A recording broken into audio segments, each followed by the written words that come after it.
Welcome to another episode of Three's a Crowd. I'm Preston Vargas, and sitting in for Eli Atwood today is a KTXS reporter in Abilene, Texas, and host of The Take, Jackson Burleson. Jackson, welcome on to the show.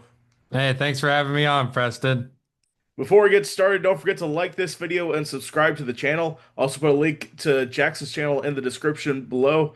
Also, the NFL playoffs are coming in less than 2 weeks. I'm excited for that. I know you are too, Jackson.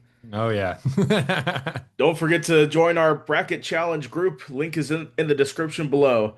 Let's get started with the game that you and I streamed last night, the Bears and Niners. What a game. Final score of that game, 42 to 38. Bears coming one play short. What are your key takeaways from that one? I'm just gonna put out one point here. Brock Purdy was sensational last night. I think he's definitely gotten out of the cloud of being a system quarterback. I think Hmm. last night showed that he was able to get out of trouble when he probably shouldn't have been. So Yeah. I think just, the last two games, I mean, he had five total touchdowns his last two games. So I think Brock Purdy, for him missing 8 games and being able to play like this in a stage like this, I think that just has to get some kind of credit. Because without George Kittle, I mean, the Niners put Yes. up 42 points. So I think that's something just to look at just on the Niners side of things. Because Purdy looked amazing last night. You guys had no answer for him. Outside of that one pick six earlier in the game, which we needed that to keep it close toward the end. But like you said, Purdy, 303 yards, 28 on the ground, including two rushing touchdowns, three passing touchdowns. I mean, this Niners offense is dangerous. They can't stop a nosebleed, but their offense is Super Bowl caliber right now. Yeah, exactly. And like Christian McCaffrey, I mean, lighting you up in the first half. He slowed down a little bit in the second, but I mean, you can't allow him to rush for 117 yards in the first half and expect to win a game. And honestly, for you guys allowing that many points in the first half, I was kind of surprised it was that close. I mean, Yeah. I'm really surprised. Like, I think the one thing I think you would agree as a Bears fan, Preston, is that Caleb was making the spectacular plays, but he couldn't make the simple ones. Yes, especially those checkdowns, like the one toward the end where he had, I forgot who it was, wide open. He basically had a lane to the end zone. But, I mean, and also that Colson Loveland drop, which didn't seem that significant toward the end of it. We ended up getting a first down, but the drops are something that we got to clean up. And I think there was one by Luther Burden too. Yes. That was the key Oh drop. yeah, that one too. So I mean, you got to come up with plays like that. And I get, Ben Johnson trying to like get a touchdown on like the pitch or whatever. But before that, I feel like they should have called a timeout. They used their Oh timeout yeah. early. I think they should have tried to spike it. They probably would have had 17, 18 seconds left, give or take. They probably could have ran a couple more plays. Yeah, that timeout was definitely valuable toward the end. And also, Luther Burden was carted off after the game. Luckily, it's not a serious quad injury. Uh, I think we sit him next week, but hopefully he's going to be healthy enough for the playoffs. You guys are in. I would just rest some of your guys next week because you guys are in the playoffs. I mean, maybe you hope the Eagles lose so you don't have to, but that's a that's a different conversation. But yeah, it was a last night showed the Bears are for real. So And the Eagles play the Commanders at the same time at 4:25. So I don't know if they're going to play their stars, but it's going to be a battle for the two seed. yep, yep. It's definitely gonna be a battle for that. That's why I'm curious if they'll play anybody this week. I think we'll play in the first half, depending on how the Eagles are doing. It depends on if the Eagles want to have that two seed. That's going to be pivotal if both teams make it past the wild card round to the divisional round. Who hosts that playoff game? Yeah, it's gonna be pivotal because I mean, obviously the Bears they want a home game and the Eagles they want a home game, but they also want one in the divisional round too. So Yes. yeah, and the Eagles have been playing, I guess you can say better, but they haven't looked as good on offense as the Bears have for sure. I'm for sure. Now let's get into that Eagles game. The 13-12 win against the Buffalo Bills dominated the first half defensively. Buffalo got back in it toward the end. Now it was a rainy day in Buffalo, so not a lot of offense production in that game, but still, Eagles found a way to get the win 13-12. What are your main takeaways from that game for the I Eagles side? mean, I was kind of surprised the Eagles started throwing the ball, in my Yes, opinion. Now, Jalen Hurts didn't throw for that many yards. Like, I only mean, 110. yeah, that's not, I mean, that when you look at that stat, it doesn't really surprise you because in the past couple years, the Eagles' passing offense just hasn't been lighting it up when it comes to yards. But I think this Yeah. is a little bit more disappointing for the Bills because you just weren't able to finish. I mean, they had multiple times where I mean, I think there was one play in the second half where they drove all the way down the field. It was 4th and goal, and Josh Oh Allen yeah. gets stuffed. I mean, you can't come up with 0 points on drives like that. You just can't. Absolutely. You got to score in those situations. If you take all the time down the field, you got to punch it in. And there are no excuses for losing that game. Josh Allen threw for 262 yards in the rain, freezing rain, mind you. I don't know how he did that. What do you think about the 2 point conversion at the end, them deciding to go for the win? I see where they were going with that one because they had a field goal blocked or not field goal, an extra point blocked earlier in the game. They didn't want the same thing to happen. And also, I heard a point on Get Up this morning that Buffalo they didn't want to. They basically knew they weren't going to win the division at this point. They knew that they needed to rely on the Dolphins to beat New England up there, knowing that that wasn't going to happen. You basically didn't want 10 more minutes of getting your offense and defense beat up. Yeah, I mean, I didn't hate the call either. It's never a good call when you don't get it. So it's Yeah. like, I mean, it is what it is. They went for the win. They didn't want to go to overtime with the Eagles. I mean, but you could honestly say that they probably could have won in Yes. overtime because I thought the momentum was on their side. They were scoring. Like, I mean, I think they had all their points in the fourth quarter. So, I mean, I think they were getting on track at the right time. And I don't know. I think Buffalo is known for kind of like, trying to come back in these games. And I just don't think that's a formula that you can carry into the postseason.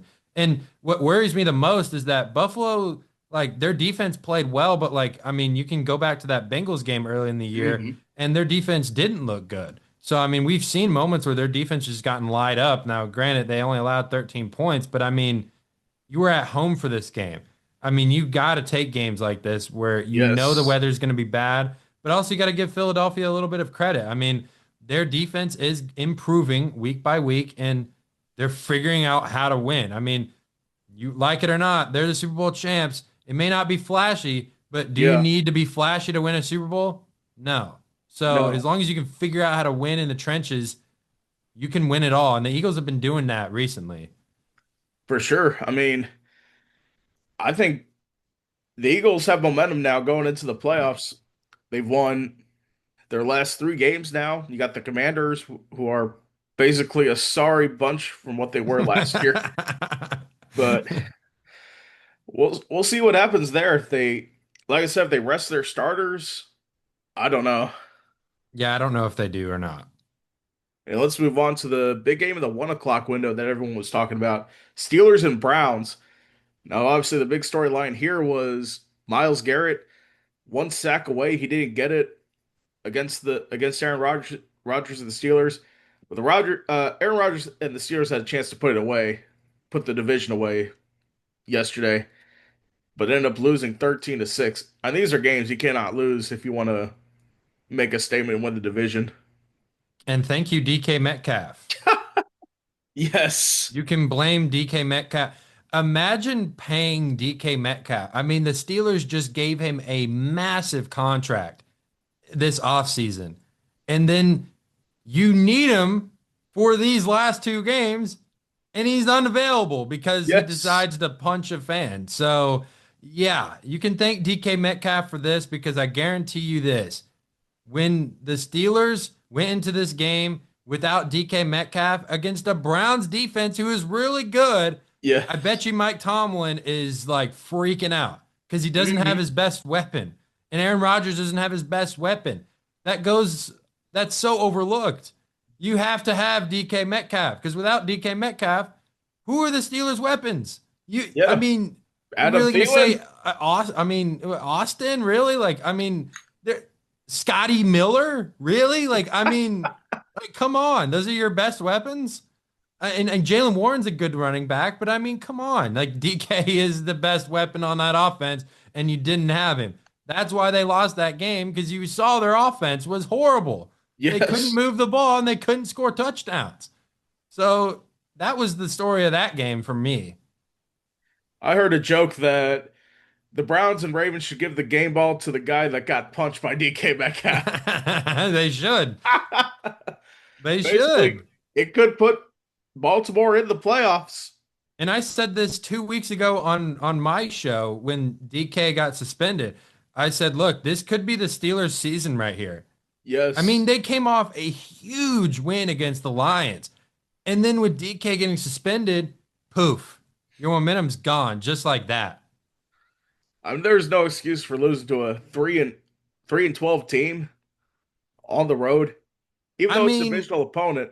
yeah, I feel like Cleveland has done their job against some good teams. I mean, they did beat the Packers this year, uh, Yes. who I think we can agree that they're better than the Steelers. So the Browns can sometimes pull these games out. It's not really surprising when you have a defense like that. And when Shador is playing well, I mean, because they just, it's nice to see the Browns kind of have some kind of life on offense because they just Yeah. haven't. So, like, Although it was a pretty offensive performance for Pittsburgh or for Cleveland. I mean, Shador Sanders, 186 yards, one touchdown, two picks. The running game sucks. That's just the that's what plain way to happens when you put don't it. have Quinshon Judkins. I mean, Judkins Yes. is a big part of this offense, and he's really talented too. So, Yeah, that was a devastating injury for him against Buffalo the week prior. I mean, it just sucks because, like, Scattaboo had a big time injury. I mean, these rookie running backs are getting some, Yeah. pretty nasty injuries this year. It does suck. Hmm. I mean, hopefully Quinshon can be well and back soon, but we'll see what the Browns can do. And they're looking for draft position. Oh yeah, they're trying to get that. They're trying to get that another quarterback. They need another quarterback. That's what they need every year, apparently. Not satisfied with Shador Sanders. I Any team really will take wouldn't. Shador Sanders right now. Exactly. I mean, you could look at the Jets; they need him. The Raiders, they need Yep. him. I mean, there's a lot of teams that need a quarterback right now. So, We'll see. The Browns can clean up their mess and be a contender and not waste away Myles Garrett's career. yeah, you're asking a lot there, and also the Myles Garrett thing too. Real quick, I wouldn't even say like Cleveland's wasting his career. I think he's wasting his own career because he Oh yeah. decided to stay there. He could have been traded and could be on a contender right now, but he decided, no, I'm going to take the bag. I mean, after last season, he's the one that requested the trade till Cleveland Exactly. showed him the money. Right. You don't leave when they show you that paycheck. I'm telling you right now. Even if you want to win. In my opinion, Deshaun Watson's the one that set that franchise back. Man, I always forget he's on the team. Like I forget he's even there still. Still rehabbing from a torn Achilles in Cleveland.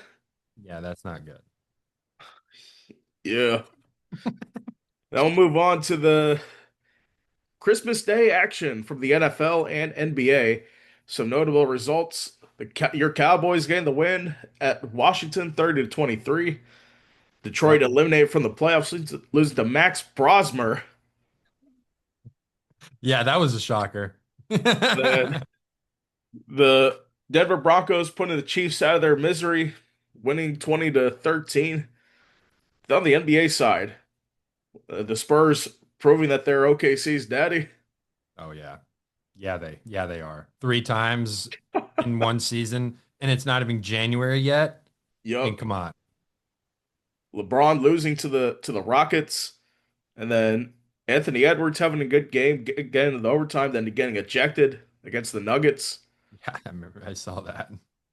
Well, this brings up a good question. Is it the NFL or NBA's day on Christmas? What do you think? It's the NBA's. It's the NBA's. Yes. They've had it longer.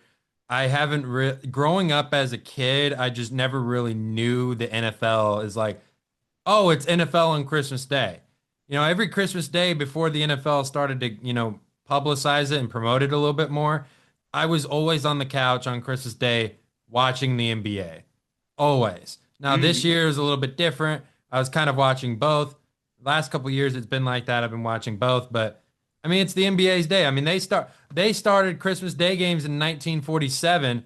The NFL Yeah. they started back in the 70s. So I mean the NBA's had it for like 30 more years than they have. So they had it first. They had it first. Yes.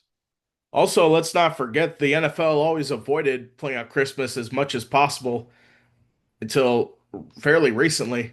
Yeah. I mean they kind of just let it fall on that day kind of thing. Hmm. I mean, So when Christmas fell on a Sunday, they would play all their regular slate on Christmas Eve on that Saturday.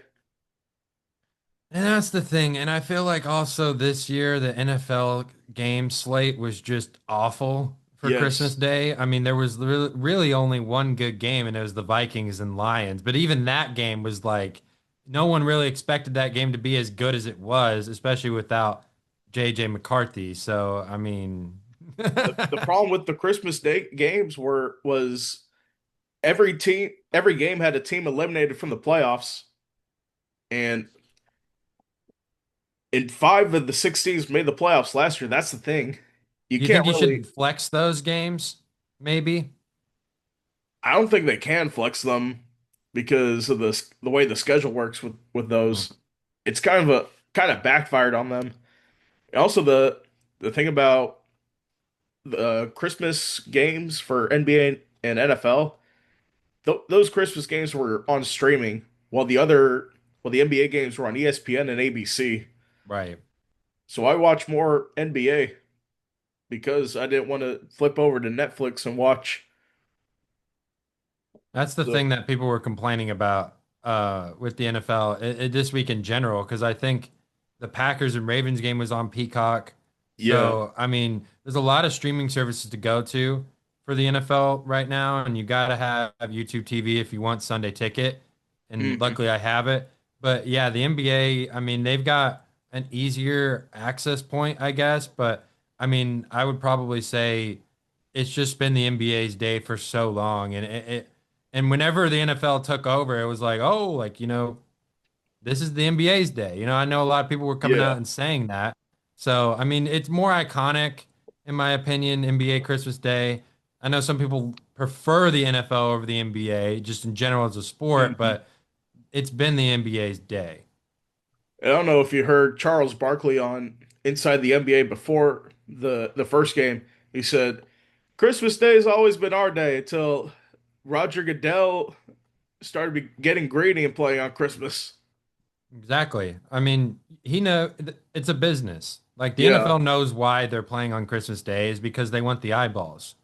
And they're taking away from the NBA, which I don't really know ratings wise how that is affecting everyone, but I'm gonna have to check that. But what I didn't like from the NFL was last year playing games on a Wednesday when and you had two teams play on right. And Saturday it's like before. it's a weird short week too. Like you got a lot of You had teams on two a short short week. weeks in a row, It and they just is won. different for football because I feel like you got to schedule it out better because if you're going to have a team play on Christmas Day, you almost have to have them like play on a Thursday or even have a bye, but they don't have Yeah, buys that late in the season. So, and that's the thing. It's hard to schedule those around. yeah, exactly. Then you got to feel bad for the Chiefs. I think this is their third Christmas Day game in a row. So, And that's different for football. I mean, it's not like basketball where you're playing like every other day already. So, mhm. It's just a different schedule. And they played on Thanksgiving too. So did the Lions and Cowboys. Right. So you And can't those two overload. teams, everyone wants to watch the Cowboys play, whether we're good or not. So, I mean, Mhm. that's kind of how it goes with teams like that. That's the thing. You get three teams that played on both Christmas and Thanksgiving. You don't get a holiday off. And I think also the Cowboys have had the most Thursday night games ever this season. So I Yeah, I think think they they've, got three this year, technically. yeah, I think it was four maybe, but I think they had a lot of Thursday So night did the games. Lions. That like that those short weeks, but also you get the long weeks after. So I mean, there's always like a light at the end of that tunnel. But But it's at the this late in NBA's the, day. I yeah, for sure. mean, there's a reason why the Knicks play every Christmas day. It's been a tradition Yeah. since Walt Frazier put on a Knicks uniform. So Mhm. like Even when the Knicks were bad, I remember those days when the Knicks had were like a 15-win team. They would always play on Christmas. they're always the noon slot every year. And Mhm. then everyone else just follows. Yeah. And then we'll go to week 18 preview. We'll ask if you they got this right with the way they scheduled it. So Saturday games, we got the Panthers and Buccaneers for the NFC South. The Seahawks play the Niners at 8 on Saturday for the one seed. And then on Sunday, the Sunday night game, Baltimore and Pittsburgh. Do you think they got this right in your opinion? No. Seattle and the 49ers should be Sunday night. Now, some people are probably like, well, they were 49ers on Sunday night well, last week. Yeah. Well, that doesn't matter. Like, that's the best game of the week. And the reason the NFL has these games flexed and the ability to change times and whatever is so you can put the best game on prime time. People are still going to watch on Saturday, but I mean, I don't want to wait all Sunday for Ravens Steelers. I'd rather that game be Saturday. Because get that out of the Mhm. way. Get it out of the way. I mean, no, that division has been not fun to watch, and the NFC West has been the best division in football. So you gotta put that game first, and it's for the one seed. Like, remember Hmm. the Sunday night game last year? That was for the one seed. It was Vikings Lions. Do the same thing. You don't have to change anything to make it a good product. If that's what I think. And I see your point there, but I think I'll slightly disagree with you because I think the Steelers and Ravens, it means a lot more for eyeballs for NBC because you got a winner take all game between two massive rivals, two massive fan bases as well. I mean, I think I think the NBC made the right call, but I could see I wouldn't be mad if they put the Seahawks Niners game in prime time as well in that Sunday night slot. And also those fan bases are big too. So like I mean Yeah, I get, the Ravens and Steelers fan bases are older, but I mean the 49ers have an old fan base too. Like I mean the Seahawks have a big fan base. So I mean I think they both have an argument. The only game I do agree with the slot is the Bucks and yeah. Panthers game. I think that's an appropriate spot for them because I mean that's the worst division in the league. So like I mean no That's one usually really the worst time slot for an NFL game on a Saturday. right. So I agree with that, but I just think flip-flop those two games that we were talking about and then I think it would have been fine. And some other notable games, the 425 slot, that's usually the one where you have concurring playoff implications. And that one notable game, the Jets and Bills, that's going to be the last game ever at Highmark Stadium because they're going to Oh move it to their yeah, new that's stadium right. next year. Yep. Yeah. Yeah, But I who forgot knows if about the that. starters will play that game because of how it's locked up. Maybe Josh Allen starts to keep that start streak. Or maybe to just get some seating because I think they can move around. I think there's between the five or They're the not seven even seed, that because I five, think 6, and 7. It's wide open. yeah, that's going to flip flop around. So, and even I think the Texans, if the Texans win and the Jags lose, they can be a top three seed and they can win the AFC South. So there could be a lot of movement next week So that's why I'm kind of curious to see if guys end up actually playing next week. Because, Oh I yeah. mean, all these teams already clinched a playoff spot, so they don't technically need to play. But I mean, looks like both the Texans and Jaguars are at 1 o'clock. I'm surprised they didn't move it to 4:25, both those games, because of those playoff implications. right. And then some other games, New England basically clinch. It's basically seeding between them and Denver for the 1 seed. Like we talked about earlier, Philadelphia and Chicago battling for the 2 seed. The Bears play the Lions, who are already eliminated from playoff contention. And outside of that, some cupcake games like New Orleans, Atlanta. Basically, it's a big game for both those teams, but nothing in terms of the playoff picture. Isn't it kind of funny though that the Falcons can still like technically tie for that division? It's a weird thing. I mean, I think this is the most disappointing season we've seen from the Falcons in a potentially wide open. It was a wide open NFC South. I mean, you had Michael Penix going into his second season, then Bijan Robinson starting to come along, Drake London, Kyle Pitts starting to play well. I don't think Raheem Morris survives this. It'll be interesting to see what they do. Honestly, the talent's there, so I play football with a couple of Falcons fans. They're already done with Raheem Morris. They want him gone. might be time. Might be time because he just hasn't done anything. I'm what was their record last year? They had another disappointing season. I mean, they didn't make the playoffs, so I mean, that's all that really matters. It doesn't matter what their record is. If you have a team like that and you're not making the playoffs, like that's concerning. And the mismanagement from the top too. I mean, you gave Kirk Cousins that money, like And he drafted Penix, and I now mean, he's out for the yeah, season with the torn ACL, possibly uh maybe next season. I think they might look for a new quarterback because of his injury that's nuts. history. That's insane.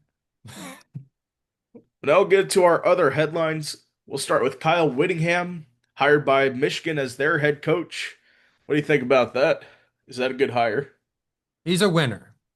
He's a Mhm. winner. He's built a program in Utah that's been consistent the last, I mean, they've been good. I mean, you could argue that Utah would probably be if it was like a 12 team playoff, like, They would have been in. 4 years ago. I mean, with Cameron Rising and guys like that, I mean, he had good teams. It's just Rising couldn't stay healthy. And Yeah. Rising was honestly a Heisman candidate when he had him. And Utah, even this year, I mean, they were ranked in the top 25.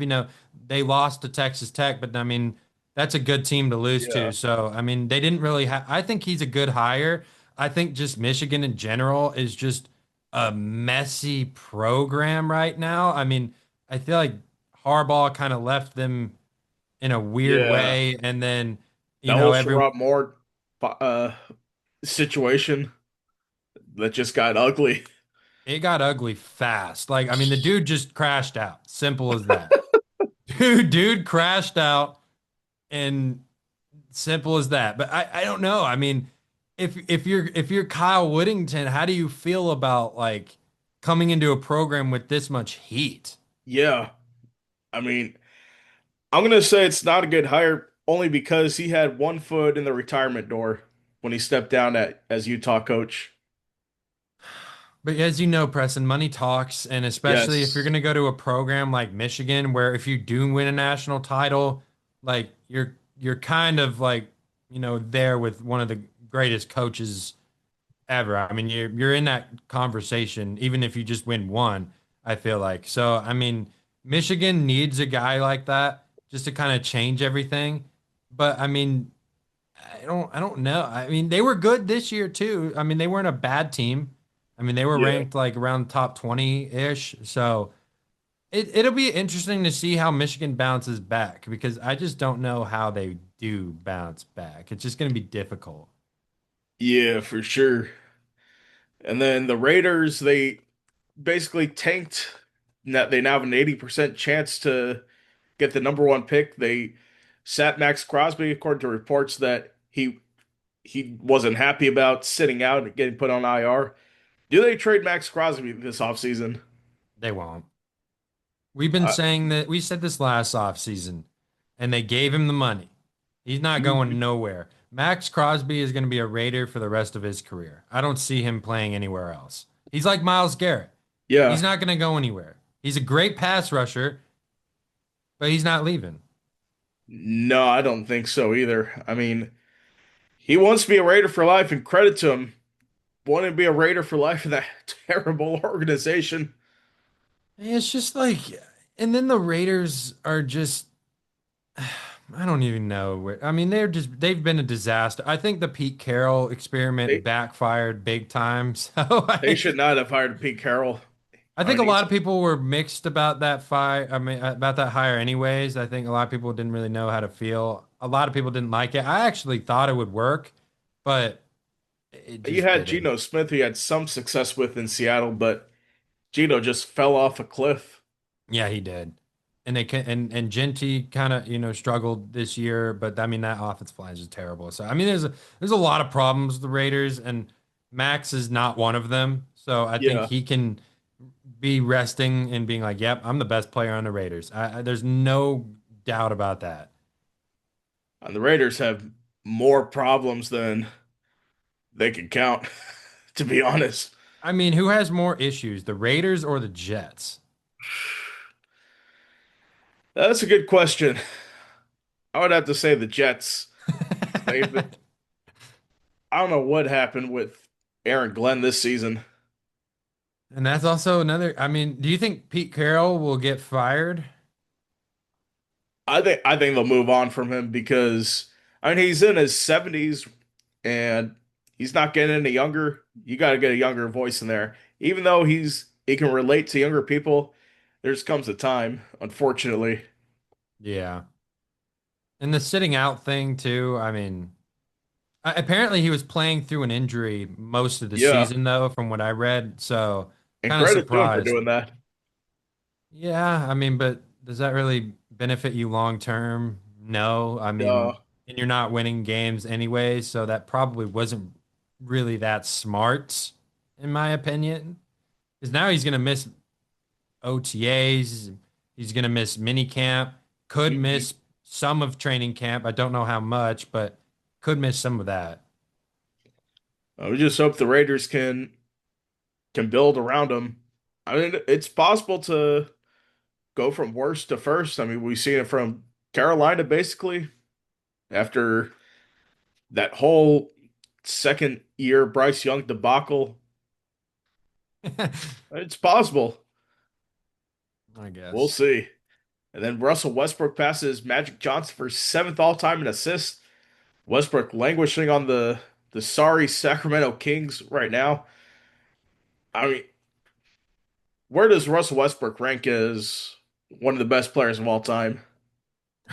One of the best players of all time. I mean, he's definitely top 50. Yeah. He's definitely top 50. I mean, you got to admire just like what he's done throughout his career. Now, granted, he's been bouncing team to team right now recently, but Mhm. I mean his triple double, I mean he basically reinvented the triple double and brought it into the modern day NBA.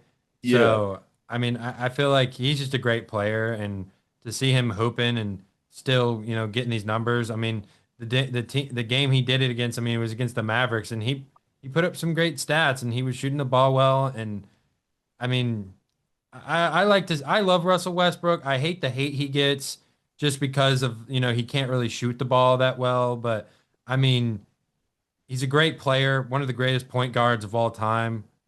Without a championship or not, he's in that conversation. I agree with you there. Russell Westbrook is I think he's one of the best point guards of all time. I think I think he'll go down as I think he's going to be a Hall of Famer, I think. Even though Yeah, he's probably not going to win a ring. he's first ballot. He Yeah. should be. He's first ballot. And since it's so easy to get into the Basketball Hall of Fame, He's got to be first ballot because apparently they just put anybody in that Hall of Fame. I swear. Like Yeah. And who's on the ballot this year? I would have to look. I honestly Yeah. haven't checked. I haven't checked who's on the ballot this year. Yeah, I caught a glimpse of it on TV a couple weeks ago, but I'll have to look at that as well. And now let's get into our college football playoff quarterfinal preview. We'll start off with Miami and Ohio State. What are you looking for from that one? I mean, I'm picking Ohio State. I trust their defense more. I think if Miami can play kind of similar to the way they did against A&M, they might have a chance, but I think Carson Beck's going to turn the ball over. I don't really Yeah, trust him that much. So I think Ohio State is going to, I think they're going to win this one. I'm gonna agree with you there. I heard a stat on the radio this morning that they both have the two longest streaks of not losing by more than one possession. So we'll see what happens there. Two quality teams, but I think Ohio State will win. They go into the Orange Bowl, Oregon and Texas Tech. What are you watching for from this one?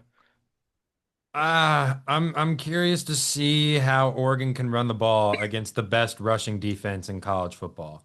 Because I mean, Texas Tech's rushing defense is legit, and I think Oregon has got to run the ball well. But I don't think Oregon's going to be able to run the ball well this game. I think Texas Tech's defense is just too good, and I think Texas Tech's offense is honestly very underrated. I mean, you've got Baron Morton at quarterback; he can sling it. Cameron Dickey's a great running back, ran through 1,000 yards this year, and then you got Caleb Douglas on the outside.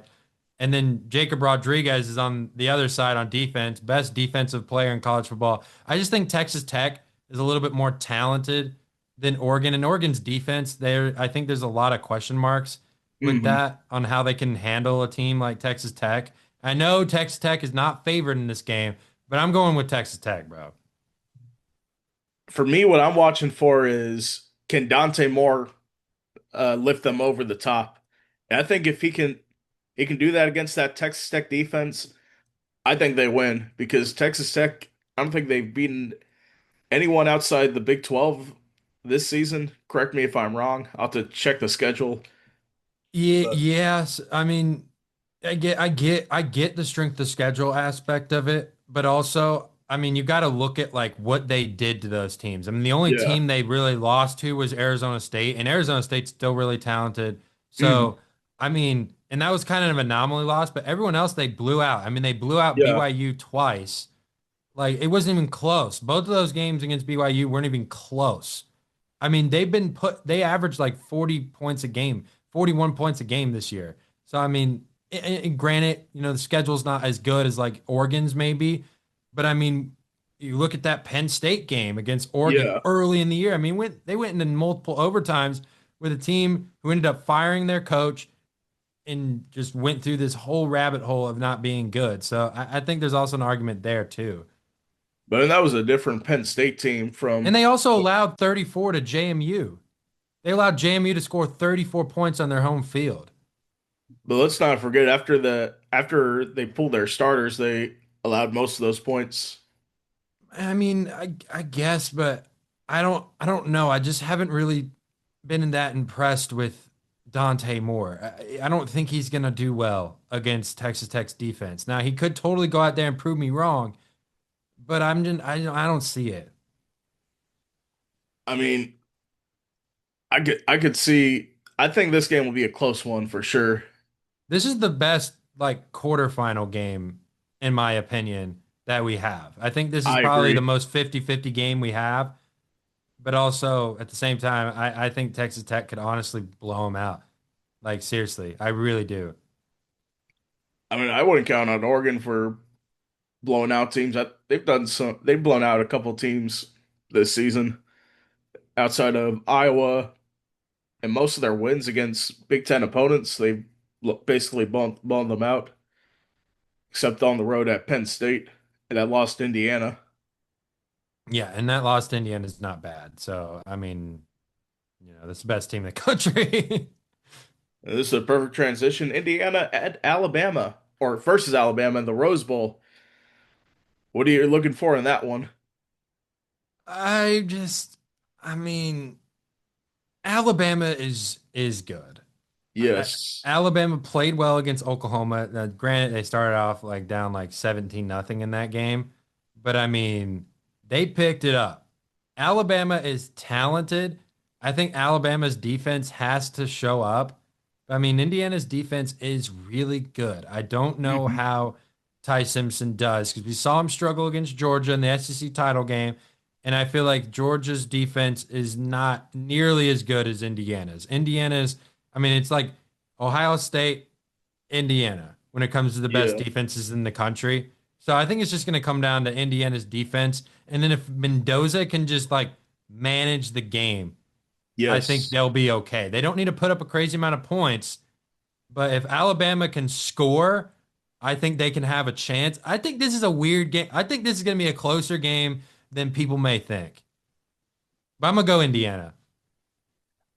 What I'm watching for here is the quarterback matchup between Ty Simpson and Fernando Mendoza. Both quarterbacks potential first round picks. And like you said, Indiana's favored by 7, and I'm gonna take them. But if I was playing the spread, I would take Alabama. I think this could be like a 4-point win for Indiana. Yeah, I think it'll be closer just because like I mean you can't ignore Alabama's talent on the outside and they have a good run game. Their defense is still elite. I mean, they can and granted Indiana played well against Ohio State, but I mean it's Alabama. I mean, Yeah. Alabama can figure it out and it seems like they have. And Oklahoma was not a slouch defense either. No. So I mean, they kind of made them look bad, which I was surprised about, in my opinion. And also, John Mateer is a very good quarterback. I mean, early in the season before his hand surgery, he was a Heisman candidate, and Hmm. they kind of weathered the storm with him. They forced turnovers, so I think Mendoza just has to take care of the ball, and I think they'll be Yes. fine. He's done a good job at doing that this season. That's why they're the only undefeated team left in college football. Mean, because they have talent. I mean, they've got Surratt, they have Cooper Jr. I mean, they have good players. They have Hemby running the ball. I mean, Indiana is a good team, and I'm from Hmm. Indiana, so it's kind of crazy to even see them be this good because they've never. This is the best season in program history. So was Yes. last year. So they just keep building on it, and I think Kurt Zanetti is the best coach in college football. So I don't think. No offense to Kalen DeBoer, I don't think he's going to get outcoached by him. I just don't. I agree with you there. Signetti's the best coach in college football. That's why they locked him up to an extension to not risk losing him. Yeah, you can't lose him. You can't. One team that did lose their coach, Ole Miss, as they take on Georgia in the All-State Sugar Bowl. Now, what are your main keys from this one? Well, these two teams played earlier in the year. Hmm. So they have seen each other, but it's different because Yes. Ole Miss doesn't have Lane Kiffin. I wonder how this offense looks. But either way, Trinidad Chambliss is going to have to carry this team on his back, I think. He's going to have to Yeah. be Superman out here. And then Lacey's going to have to run the ball well. Ole Miss is going to have to put up points because I Yes. just don't see Ole Miss's defense doing anything in this game. I've got Georgia. I just think they're more well-rounded. They're more balanced. Gunnar Stockton's looked really good the last couple games. So I think the Dogs are going to get it. And again, another great coach, Kirby Yes. Smart. I think when it comes to coaching, Kurt Cinetti, Kirby Smart in college football. I think those two are right by side each other. So I'm going the Dogs, man. Woo! Sick 'em. And this is in an office like that Allstate commercial. But Georgia is my was my pick to win the national championship, and I'm Okay. sticking with them. Gunnar Stockton, like you said, he's been a great player all season long. Outside that early loss to Alabama, their only loss of the season, Georgia's pretty much been that team in college football And outside of Indiana. their front is really good too. Yeah, for sure. And I just don't like I like Ole Miss's offense, but without Lane Kiffin, it's just gonna Yeah, be so different. but they The have play their play calling's not gonna be caller. as good. They have Oh, their they play do. caller. Yeah. Okay. But still, like Lane Kiffin is like the heartbeat Like Yeah. you don't have it, and it's like, okay, you didn't have it against Tulane. It's like whatever. Now you're playing Georgia. I Different agree. animal. Even though it was Tulane that they beat in the semifinal, I think Peter Golding did a good job in that game. I mean, Tulane technically improved on their margin from earlier, but that's another conversation for a different time about group of five teams in the college football playoff. Yeah, that's yeah. But anyway, that's going to do it for our show today. Thank you, Jackson, for coming on to the program, and we'll see you guys again soon. Thank you Yeah, guys for thanks for having watching. me. Don't forget to subscribe. We'll see you next Thanks. time.